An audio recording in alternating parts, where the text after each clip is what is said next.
Sagittarius.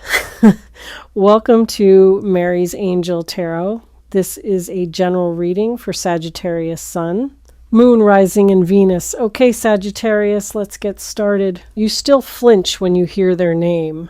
Maybe not visibly, maybe not in a way that anyone else would notice, but something inside you contracts. A muscle you didn't know you had tightens somewhere between your ribs and your throat, and for a fraction of a second, the world tilts slightly on its axis and you're back there, back in the moment it happened. Back in the exact emotional coordinates of the day your heart learned what it means to be handed back to you by someone you thought would hold it forever. You've done so much work since then. You've rebuilt so much. You've reconstructed an entire life on the foundation of what was left after they walked through it like a storm and moved on to clearer skies. And from the outside, the reconstruction looks complete. The walls are up, the lights are on, you appear whole. But you and I both know that there's a room in the rebuilt house that you never finished. A room you sealed off and stopped entering because what's inside it is too tender, too loaded, too saturated with a specific quality of pain that doesn't respond to time the way people promised it would. They told you time heals everything. They were wrong. Time doesn't heal, time buries. And what was buried is still alive down there, breathing in the dark, waiting for exactly this moment to be unearthed. Because this person is coming back. And they're not coming back casually. They're not sliding into your messages with a hey or showing up at the periphery of your life with some breezy, non-committal energy designed to test the waters without risking anything. They're coming back on their knees.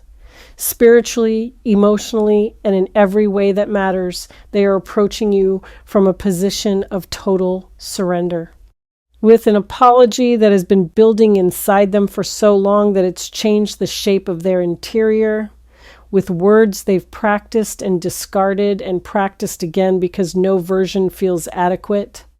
And underneath the apology, beneath it, fueling it, giving it a weight and a desperateness that they cannot disguise, no matter how carefully they choose their words, is something that's going to shake the ground you've so carefully rebuilt your life on.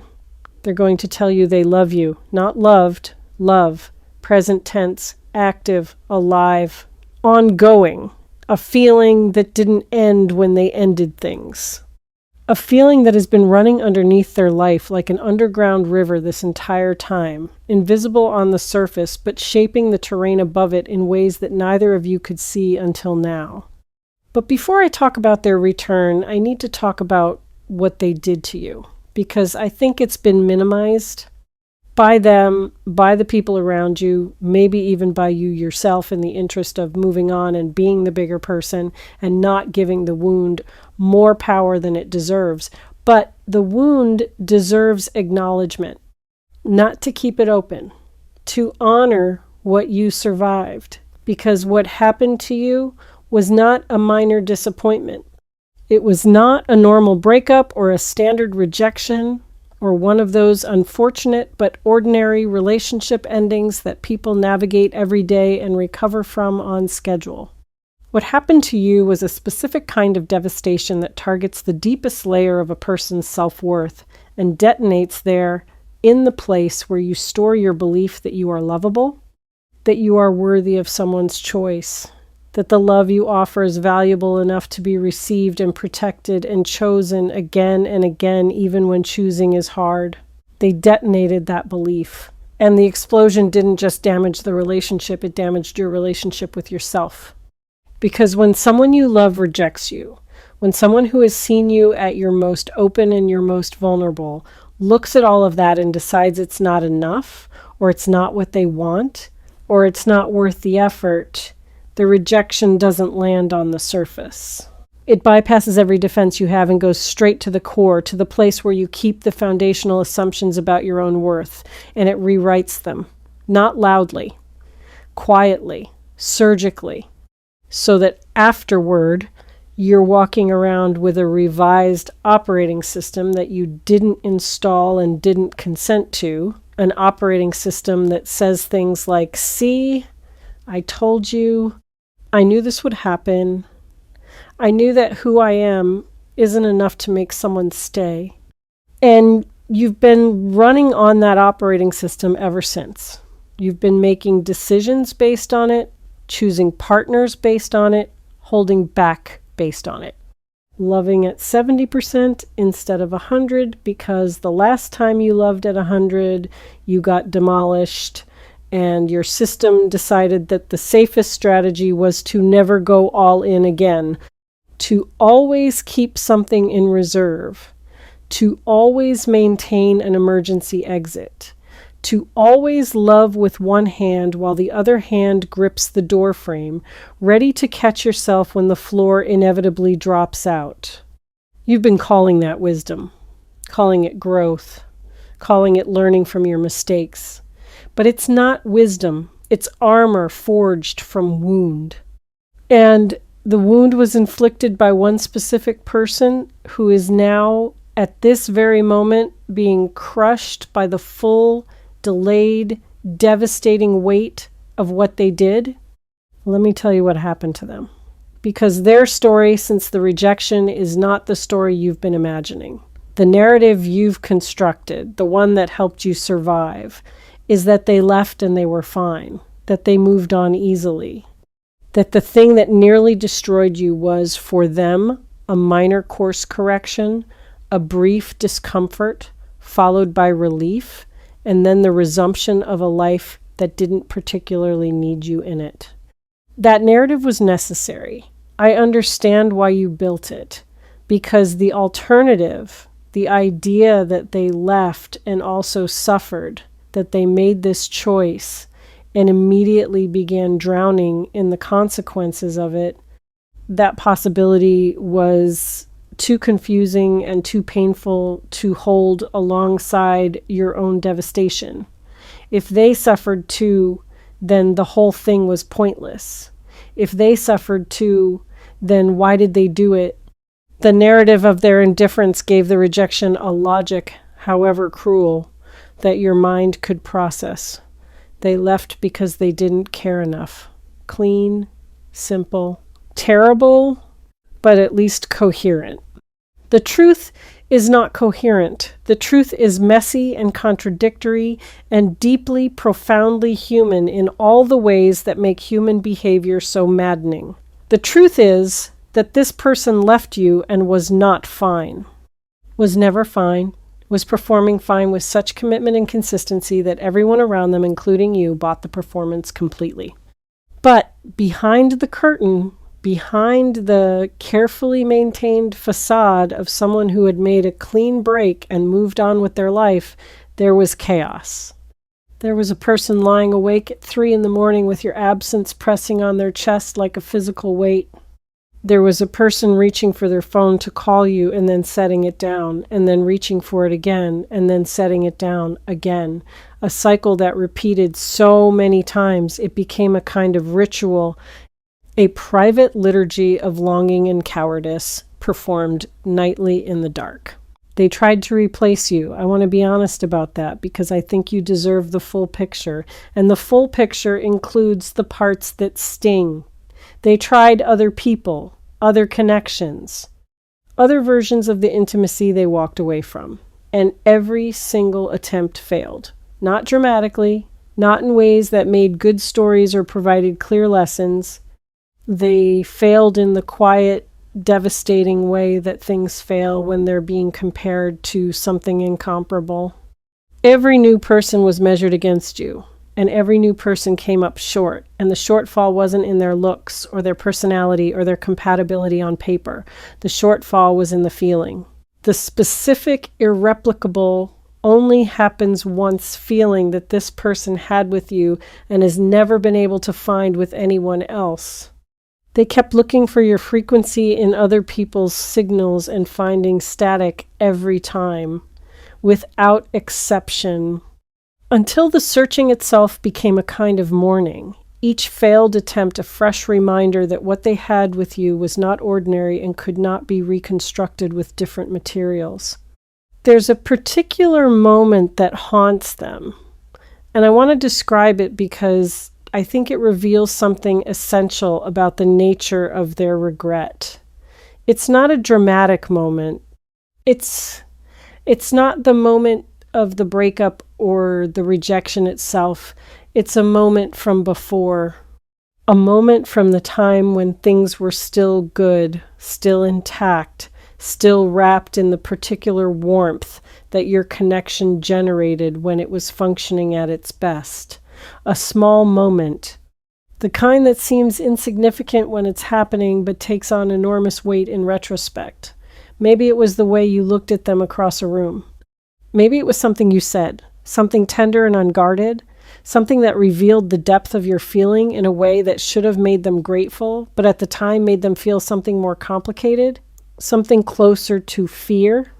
Maybe it was the way you reached for them in the night, instinctively, unconsciously, your sleeping body seeking theirs, with an animal certainty that didn't need to be awake to know what it wanted.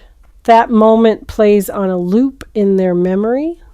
It has become the centerpiece of their regret museum, the exhibit they return to most frequently, the one they stand in front of with their hands at their sides and their throat tight, thinking, I had this. This existed. This was real. And it was mine, and I held it in my hands, and I opened my hands and let it fall. And the cruelty of the memory is that it's beautiful.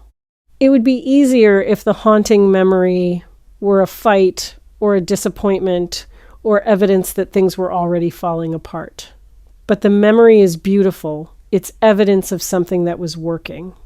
Something that was alive and warm and worth protecting. And they didn't protect it. They let it go. And now the beauty of the memory is the very thing that makes it unbearable. Because beauty that you destroyed by choice is a different kind of loss than beauty that was taken from you by circumstance. Circumstance you can grieve. Choice you have to own. And the owning is eating them alive. I need to talk about the apology because the apology is coming, and it's important that you understand what it is and what it isn't before it arrives. This apology is not a performance. It's not a strategic move designed to get you back. It's not the product of loneliness or desperation or the simple, selfish realization that being alone is harder than they thought, and maybe returning to the person they hurt is easier than doing the work of building something new. I know that's the interpretation your defense system will reach for first. It's the safest interpretation. It protects you from having to take the apology seriously. It allows you to dismiss it as manipulation, file it under too little too late, and continue walking forward without having to turn around and face the person standing behind you with their heart in their hands. But this apology is not that. This apology has been forged in a fire that has been burning inside this person for a very long time. And what the fire has burned away is everything that isn't true. The excuses are gone, the justifications are gone, the elaborate narrative they constructed to explain to themselves why leaving was the right choice, the mature choice, the necessary choice. That narrative has been incinerated by the slow, relentless heat of a truth they could no longer outrun, which is that they didn't leave because it was the right thing to do. They left because they were afraid of the depth of what they felt, afraid of the vulnerability that your love demanded, afraid of being seen as completely and as tenderly as you were seeing them, afraid, paradoxically, of getting exactly what they wanted, because getting what you want means you have something to lose, and this person had already decided long before they met you that loss was something they could not survive again. That's the wound beneath the wound, the original injury that predates you entirely. Somewhere in this person's history, probably early, probably in the formative years when the architecture of attachment was being built, they learned that love is a precursor to devastation. That the people you need most are the people most likely to leave. That opening your heart fully is equivalent to handing someone a weapon and turning your back. And they carried that lesson into their connection with you. And for a while, the connection was strong enough to override it. For a while, what they felt for you was louder than what they feared. But then the connection deepened. And the deeper it got, the louder the fear became. Until one day, the fear was louder than the love. And they did the thing that their wiring told them to do. They left before they could be left. They rejected before they could be rejected.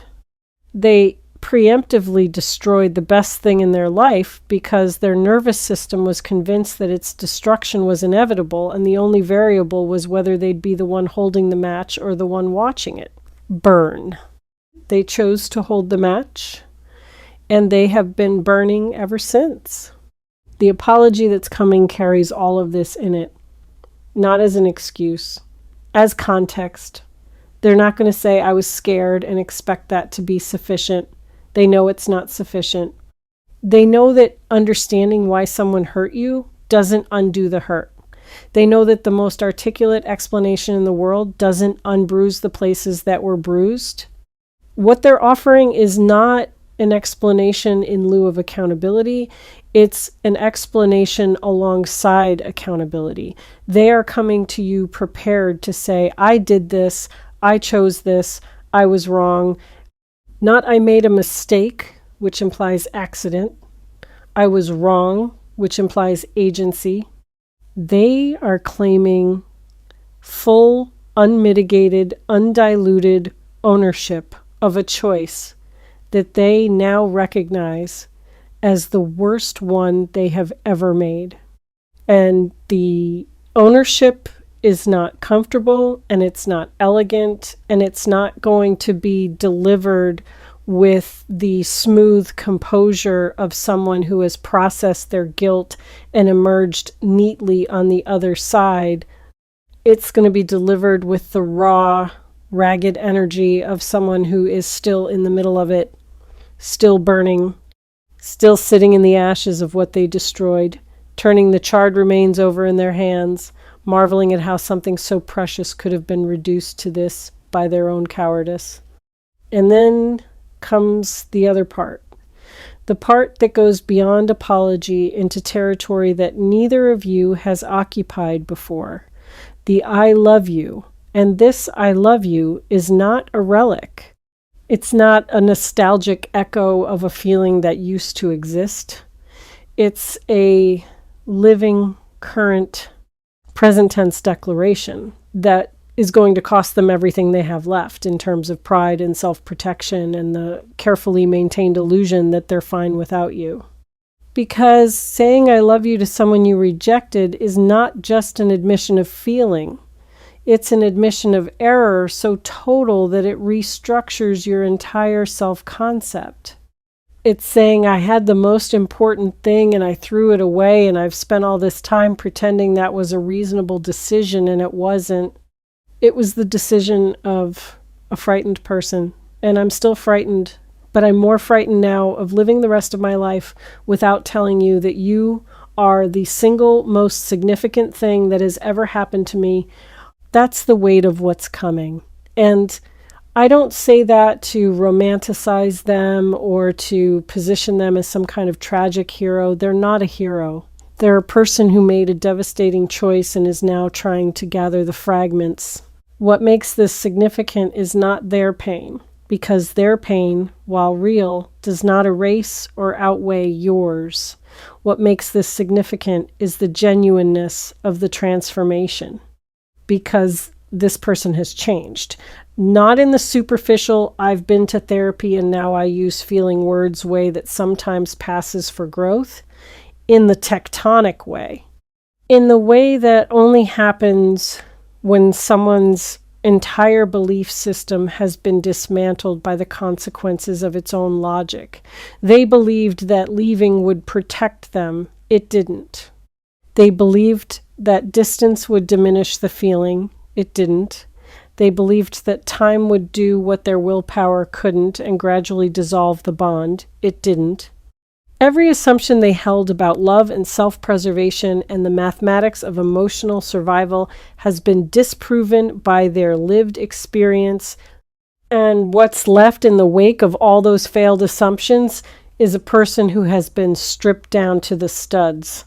No theories, no strategies, no protective frameworks.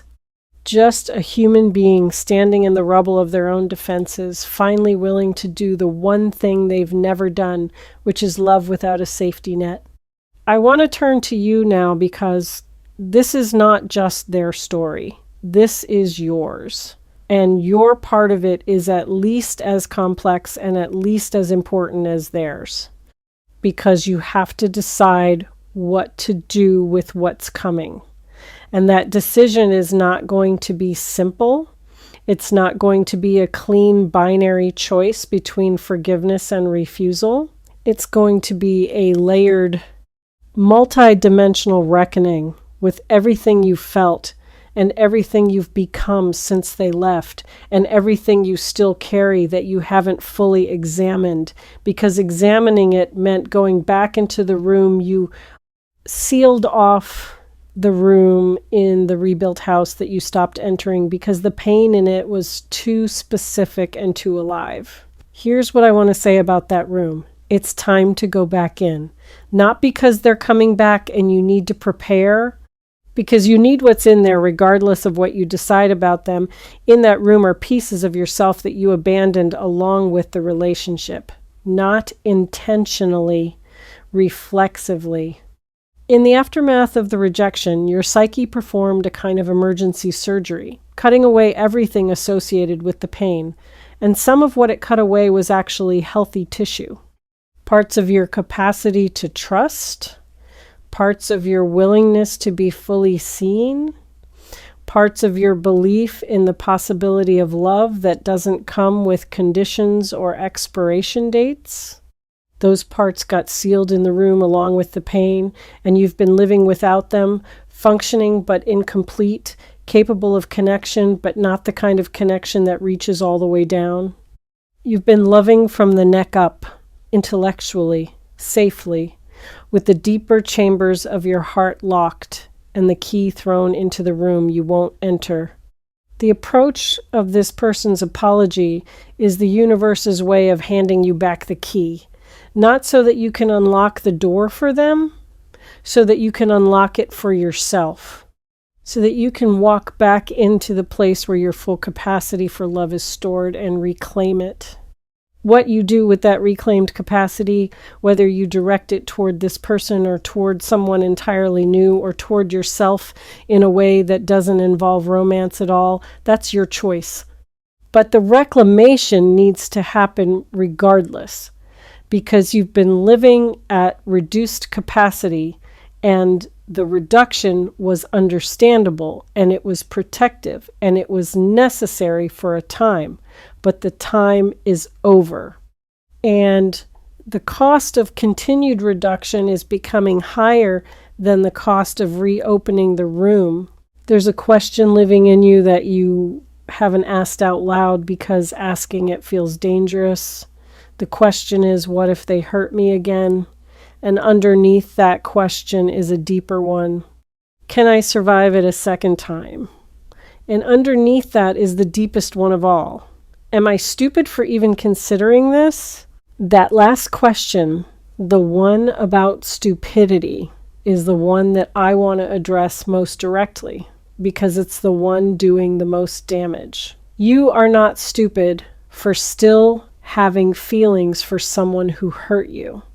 You are not naive for being open to the possibility that people can change. You are not weak for wanting what you wanted before the rejection taught you to want less. The impulse to reconnect with someone who broke your heart is not a character flaw. It's a signal. It's information about the depth of the original connection and the resilience of a bond that survived its own apparent destruction. Whether you act on that signal or not is a separate question entirely. But the signal itself is not evidence of weakness. It's evidence of a heart that still functions at full depth even after being given every reason to shallow out. Now let me tell you something about the way this apology is going to arrive, because the energy around the delivery is very specific. It's not going to come when you expect it. It's going to come in a moment of unguardedness, a moment when you're not thinking about them, not braced for contact, not wearing the emotional armor you've learned to put on whenever the possibility of their reappearance crosses your mind. You're going to be caught in one of those rare moments of genuine openness, the kind that only happen when your defenses take a coffee break, when the sentry at the gate of your heart steps away for just a second, and in that second, this person's energy is going to walk right through. It might be a message, it might be a phone call, it might be a physical appearance at a place you didn't expect to see them. But the delivery method matters less than the state you're in when you receive it. And the state is going to be open, accidentally, uncharacteristically, almost comically open, as though the universe specifically chose the one moment in your week when your walls were at their lowest to deliver the one message that requires you to be unwalled. That's not a coincidence. That's precision. The universe understands that if this apology arrived while you were armored, your defenses would intercept it, process it through the filter of your protective skepticism, and deliver a prepackaged verdict of too late or I don't trust this before the words even had a chance to land on unprotected skin. So the universe is engineering a moment of exposure, a crack in the schedule of your own guardedness. And through that crack, the truth is going to enter. What this person says to you is going to be imperfect. I want to prepare you for that because I think there's a fantasy version of this moment that you've been unconsciously harboring, a version where they say exactly the right thing in exactly the right way, and the words are so perfectly calibrated that they dissolve all your resistance and heal all your wounds in a single conversation. That's not how it's going to go. The words are going to stumble. The sentences are going to come out in the wrong order. They're going to start with something that sounds rehearsed and then abandon the rehearsal halfway through because the real emotion behind it is too large and too unwieldy to be contained in prepared speech. They're going to say something awkward. They're going to say something that doesn't quite hit the mark. They might even say something that inadvertently hurts, not because they're careless, but because the territory they're navigating is so emotionally dense that every step risks a detonation. And in the middle of all that imperfection, in the mess and the stumbling and the wrong-ordered sentences and the visible trembling of a person who is doing the hardest thing they've ever done, you're going to see something you haven't seen before. Authenticity, the kind that can't be manufactured. The kind that only exists when every other option has been exhausted and the only thing left is the raw, unprocessed, terrifyingly naked truth. They're going to stop trying to say it right and just say it real. And the real version, the version without polish, without strategy, without the safety net of carefully chosen words, that version is going to reach places in you that the perfect version never could. Because your heart doesn't respond to perfection. Your heart responds to honesty. And what this person is bringing you is the most honest thing they've ever produced. I want to talk about the I love you specifically because it sits at the center of everything and it's going to carry a particular energy that distinguishes it from every other I love you you've ever received, including the ones this same person may have said before. When they said it before, if they said it, it was spoken from inside the relationship, from inside the safety of mutual commitment, from a place where the words were supported by the structure of coupledom and confirmed by the daily evidence of shared existence. It was real then too, but it was easy. Saying I love you to someone who's already yours, someone who's already said it back, someone who's sleeping next to you and sharing your life and building a future with you, that doesn't require courage. It requires honesty, yes, but not courage. This time is different. This time they're saying, I love you from the outside, from the place they put themselves when they walked away, from the cold side of the door they closed with their own hands. They're saying it with no structure to support it, no relationship to validate it, no guarantee of reciprocation to cushion the fall if the words land on silence. They're saying, I love you into the void they created, knowing that the void might swallow the words and give nothing back. And that willingness to declare love into a space that they themselves emptied, that is courage. Real, terrible, throat-closing, handshaking courage of the kind that can only emerge when a person has been broken down so completely by their own choices that they have nothing left to lose except the truth, and holding the truth one more day feels more dangerous than speaking it. The I love you is also going to carry something else that I think will catch you off guard: specificity. They're not going to say I love you in the abstract, generalized, I love who you are as a person way. They're going to say it with details, with evidence, with the accumulated observations of someone who has spent a long, lonely time cataloging every specific thing about you that they miss, that they took for granted, that they didn't appreciate in real time, but now replay with the exquisite attention of someone watching the last sunset they'll ever see. They're going to tell you what they love, the specific things, the particular qualities, the small, seemingly insignificant details of your existence that have become sacred to them in your absence. And the specificity is going to undo you. Because being loved in the abstract is easy to dismiss. Being loved in the specific, being told, I love the way you do this, I love the way you say that, I love the particular expression your face makes when you're thinking and you don't know anyone's watching. That kind of love cannot be dismissed. It can only be received or rejected. And receiving it is going to require you to open the room. There's something I need to address about the timing of this, because I think it's significant in a way that goes beyond logistics. This person is returning now in this specific window because they've reached a threshold, not a positive threshold, a desperate one. Something has happened in their life recently, or is about to happen, that has confronted them with their own mortality. Not necessarily in a dramatic health crisis way, but in the existential way. The confrontation with the fact that time is limited, that the years they've spent running from the truth of what they feel are years they will never get back. That every day that passes without you knowing what you mean to them is a day wasted, and the waste has accumulated to a point where it has become its own emergency. They're not coming back because they've arrived at some Zen-like place of readiness. They're coming back because the pain of staying away has finally exceeded the pain of coming forward. The math has flipped, and when the math flips, action follows. Not with the grace of someone who has it all figured out, but with the urgent, stumbling energy of someone who is running out of reasons to keep standing still.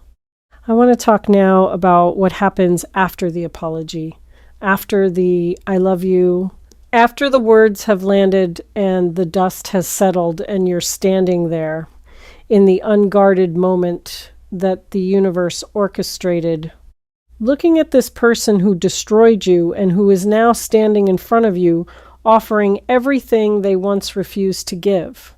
What happens next is not a decision you need to make immediately. I want to be very clear about that because I can feel the pressure already building in your energy, the sense that this moment demands an instant response, that you need to either fall into their arms or slam the door in their face, that anything less than a definitive answer is somehow inadequate. You don't owe them an answer in the moment. You owe yourself time. Time to feel the full weight of what they said. Time to let it move through your body without the interference of your analytical mind. Time to sit in the complicated, contradictory, multi-directional, emotional reality of being apologized to by someone you loved and lost and grieved and rebuilt your life without. That emotional reality doesn't resolve in a conversation. It resolves over days, maybe weeks. It resolves in the quiet moments when you're alone with yourself and you can finally hear what your own heart is saying without the noise of their presence or the pressure of their expectation drowning it out. What I can tell you is that whatever you decide, you deserve to decide it from a place of fullness rather than deficiency, not from the wound, not from the loneliness that the wound created. Not from the operating system that the rejection installed, the one that tells you you're not lovable enough to be chosen, because if you decide from that place, you're not deciding at all. You're reacting. And reactions, however justified, are not the same as choices. A choice comes from the you that exists beneath the wound. The you that was there before the rejection, before the heartbreak, before the operating system was overwritten. The you that knows in its deepest, most uncorrupted layer exactly what it deserves and exactly what it wants and exactly how much risk it's willing to take in the name of something real. That's the you I want you to consult. Not your fear, not your pride, not the reasonable self-protective part that has kept you functional since the breakup by constructing a worldview in which you don't need them and never did. That part was essential. It kept you alive. But it's not equipped to make this decision because it has a bias. Its bias is towards safety at all costs. And some decisions, the most important ones, the ones that determine the trajectory of an entire life, cannot be made from safety. They have to be made from that terrifying, exhilarating, stomach-dropping place where safety ends and faith begins. I'm not telling you to take them back. I'm not telling you to refuse them. I'm telling you to go back into the room. The sealed room in the rebuilt house. The room you stopped entering because the pain was too alive. Go back in, open the door, step inside, and look at what's there, not with the eyes of the person who sealed it in a state of emergency. With the eyes of the person you are now, older, stronger, more scarred but also more wise. The contents of that room look different from this distance. The pain is still there, but it's not the only thing. Your capacity for love is in there too. Your willingness to believe in people. Your ability to hold complexity and contradiction and the full mess of human imperfection without needing to reduce it to a simple story with clear heroes and villains. All of that is in the room, and all of it is yours. This message reaching you through Mary's Angel Tarot is not telling you what to choose. It's telling you that a choice is coming and that you should meet it with your full self, not the reduced version. Not the armored version, not the version that decided in the aftermath of devastation that feeling less was safer than feeling everything. You deserve to feel everything. The anger and the tenderness, the betrayal and the hope, the very reasonable desire to protect yourself and the very unreasonable but very real desire to believe that this time, the love is strong enough to survive what the fear tried to kill. There's one more thing I want to say, and it might be the most important thing in this entire message. Regardless of what you decide about this person, regardless of whether you accept the apology or reject it or table it or let it sit on the counter while you figure out what to do with it, there is something you need to hear that has nothing to do with them and everything to do with you. You were never the problem. The rejection was never evidence of your insufficiency. The heartbreak was never proof that you loved wrong or loved too much or offered something that wasn't worth keeping. What you gave was extraordinary. The love you poured into that connection was one of the purest things that has ever existed in this person's life. And the fact that they couldn't hold it at the time was a reflection of their limitations, not your value. You were not too much. You were not too intense. You were not too available or too emotional or too invested. You were exactly what love is supposed to look like when it's genuine. And the only reason it wasn't received properly was that the person receiving it hadn't yet developed the capacity to hold something that real. They're developing that capacity now, painfully, belatedly, at a cost that they will be paying for a long time. But the development of their capacity does not retroactively validate your worth. Your worth was never in question. Your worth was established the moment you loved with your whole heart and continued to love, even when the love was not returned in kind. Your worth was demonstrated in the way you survived a heartbreak without becoming cruel, in the way you rebuilt without becoming closed, in the way you maintained, against all evidence and all instinct, a tiny, stubborn, almost defiant thread of openness in a heart that had every reason to shut down permanently. That thread of openness is why this message found you. It's why you're still here. It's why the universe is delivering this information to you now, at this exact point in your journey, through a channel that your guarded mind might not fully trust, but that your soul recognizes as real. The thread held through all of it, the rejection, the grief, the rebuilding, the armor, the sealed room, the reduced capacity, the midnight ache that still visits sometimes when you're too tired to defend against it. Through all of it, the thread held. And it's that thread, that impossibly thin, impossibly strong filament of willingness to remain open to love even after being devastated by it, that is about to be rewarded. Not with a guaranteed happy ending. The universe doesn't deal in guarantees. But with an opportunity to stand in the full truth of a moment that contains both heartbreak and hope, both memory and possibility, both the person who hurt you and the person they're becoming, and to choose from the deepest, most uncorrupted, most courageous part of yourself what happens next. The apology is coming, the I love you is coming, the ring, whether literal or metaphorical, the symbol of someone's willingness to commit everything they have to the correction of their greatest mistake. That is coming too. And when it arrives, you will be ready. Not because you've planned for it, not because you've rehearsed your response, but because you, the real you, the full you, the you that survives everything and remains open despite everything, that you has been ready all along, waiting in the sealed room, breathing in the dark, holding the thread. It's time to open the door. All right. Thank you so much for watching Mary's Angel Tarot. Take care of your energy, and I'll see you in the next reading. Bye.